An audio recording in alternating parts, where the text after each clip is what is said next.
Esse homem, sentado no meio da calçada, com as pernas cruzadas, se chamava Brian Wells.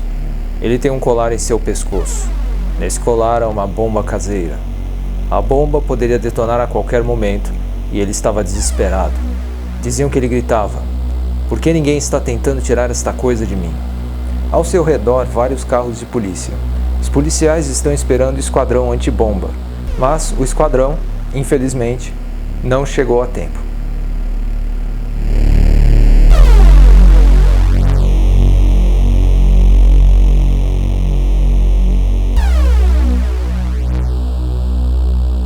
It later exploded, killing him.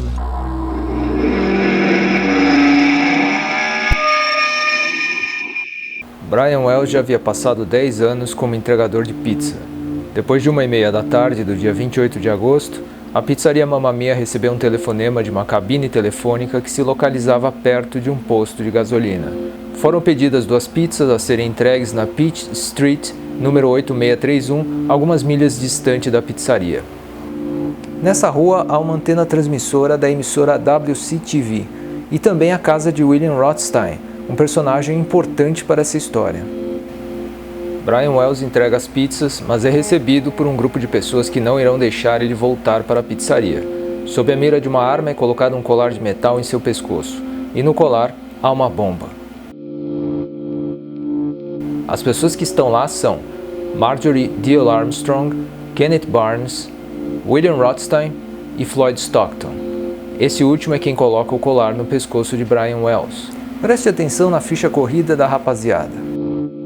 Marjorie, em 1984, havia atirado 6 vezes no seu namorado Robert Thomas, mas havia sido absolvida, pois o ato foi considerado legítima defesa. Seu marido e outros parceiros já haviam morrido em circunstâncias estranhas ou misteriosas. Kenneth Barnes consertava TVs e traficava crack. Além disso, pescava com Marjorie. Eles eram amigos. William Rothstein já havia tido problemas com a polícia em 1977, quando havia emprestado sua arma para um colega que matou outra pessoa por motivos passionais. Ele tentou destruir a arma, mas não foi incriminado por isso. Foi ele quem construiu o colar com a bomba que matou Brian Wells.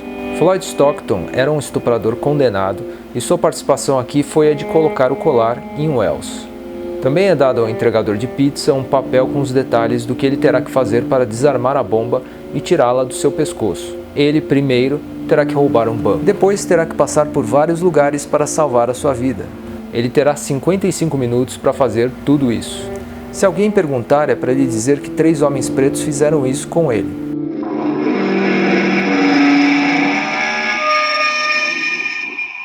Brian Wells entrou no banco PNC com o colar explosivo. Escrito em sua camisa a mensagem "Guess", adivinhe, e ele portava uma bengala que também era uma espingarda montada de forma caseira.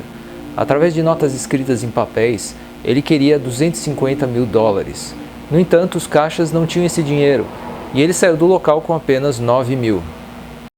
William Rothstein esperava por Wells em um estacionamento adjacente ao lugar onde Wells parou seu carro. No entanto, ao sair do banco, Wells foi seguido por uma pessoa que desconfiou dele. Rothstein, ao perceber a movimentação, se desesperou e foi embora. Brian Wells saiu do banco e começou a procurar as pistas para desarmar a bomba. Então foi para o estacionamento de uma ótica. No estacionamento ele foi pego pela polícia, que o algemou e o jogou no chão. Nessa hora, Wells disse que tinha sido feito refém por 3 homens pretos e eles haviam colocado a bomba no seu pescoço, obrigando-o a roubar o banco. Se ele não conseguir achar as pistas para desarmar a bomba, ela irá explodir. A bomba poderia detonar a qualquer momento, mas a polícia só chamou o esquadrão antibombas depois de 10 minutos. 3 minutos antes do esquadrão chegar, a bomba detonou. Brian Wells morreu ao vivo, em rede nacional, com um buraco no seu peito do tamanho do seu punho. Como o roubo a banco nos Estados Unidos é investigado pelo FBI, a agência federal entrou em campo. Mais de 50 agentes foram designados para elucidar o caso. Uma pausa para você dar o seu like e se inscrever no canal. Se você ainda está aqui é porque está valendo a pena. Faça isso antes que o vídeo termine, senão vai esquecer.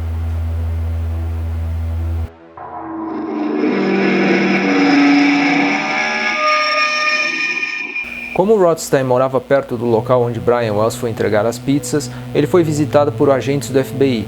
mas nesse ponto não se sabia nada do envolvimento dele na história. Brian até aqui era apenas um inocente que havia sido usado por criminosos, e aparentemente, se tivesse levado a cabo o plano de seus sequestradores, ele poderia ter saído vivo desta confusão. Mas, no dia 21 de setembro de 2003, William Rothstein decide fazer uma ligação para a polícia. Uma ligação que vai colocar a investigação em um novo rumo. Ele liga para a polícia e diz que há um cadáver no seu freezer. O cadáver tinha nome, James Roden. Ele havia sido assassinado por Marjorie Diehl Armstrong. A razão: ele ameaçou ir para a polícia contar a verdade do caso de Brian Wells. James Roden tinha sido namorado de Marjorie por 10 anos. Os dois tiveram uma discussão por dinheiro e ele ameaçou revelar todo o esquema de Brian Wells. Marjorie acabou atirando em Roden com uma espingarda. Depois disso, pagou $2.000 para que Rothstein desse um sumiço no cadáver, mas Rothstein ligou para a polícia e melou o plano. A questão é que logo depois, em 2004, Rothstein morre de câncer. Em janeiro de 2005, Marjorie é sentenciada a uma pena de 7 a 20 anos na prisão pela morte de James Roden. Mas não acabou por aí. Marjorie se movimenta para tentar salvar a sua pele. Em abril de 2005, Marjorie fala novamente com a FBI e diz que irá revelar tudo sobre o caso de Brian Wells se for transferida para uma prisão de segurança mínima. Nessas conversas, ela diz que o cabeça do plano do roubo a banco foi Rothstein e que Wells estava diretamente envolvido no esquema. Ele não era uma vítima inocente. Brian Wells, no entanto, pensou que a bomba seria de mentira. Quando soube que era de verdade, quis desistir, mas foi obrigado pelo grupo a continuar com o plano. Em 2005, enquanto Marjorie estava presa, Barnes estava cumprindo pena por tráfico de drogas. Seu irmão, no entanto, delatou, dando detalhes de como ele participou do plano de Marjorie, o que fez com que ele também abrisse a boca sobre o crime. Mas a sua história foi mais convincente. Marjorie era a cabeça do plano. Ela tinha um pai rico e sugeriu que eles poderiam matá-lo.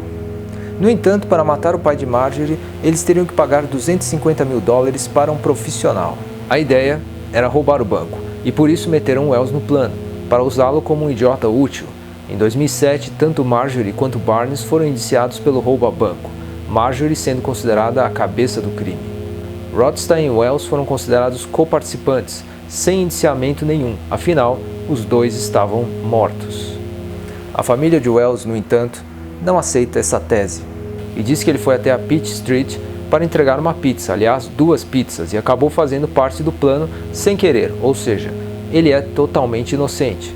Afinal de contas, como Brian Wells poderia conhecer Kenneth Barnes, Marjorie e Rothstein? Através dessa mulher, Jessica Hupsik. Jessica era uma prostituta. Ela era conhecida tanto de Wells quanto de Barnes.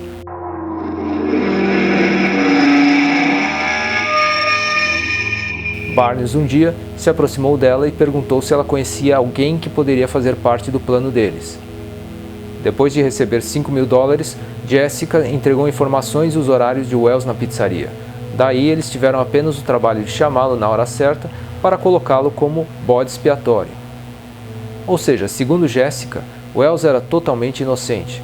A polícia, no entanto, não acha Jessica uma testemunha confiável. Não sabem, porém, por que ela pode estar falando a verdade sobre a sua participação e mentindo sobre Wells. O que sabem é que Jessica foi o link entre Barnes e Wells e foi assim que o entregador de pizza se meteu nessa história trágica. Barnes havia sido sentenciado a 45 anos pela sua participação no crime, mas, depois de ter contado sobre todo o complô envolvendo ele, Rothstein e Marjorie, teve a sua pena reduzida para 22 anos. Em 28 de julho de 2008, Marjorie foi considerada mentalmente inapta para ser julgada. Foi levada para uma instituição para que ela ficasse lá até estar apta a um julgamento, o que só aconteceu em 9 de setembro de 2010. Em 1º de novembro de 2010, Marjorie é julgada e em 28 de fevereiro de 2011, Marjorie é sentenciada à prisão perpétua mais 30 anos. Quanto a Brian Wells, ele foi considerado parte do plano, embora ele possa ter sido apenas uma vítima inocente. O que você acha? Brian Wells era um cúmplice ou uma vítima totalmente inocente? Coloque nos comentários.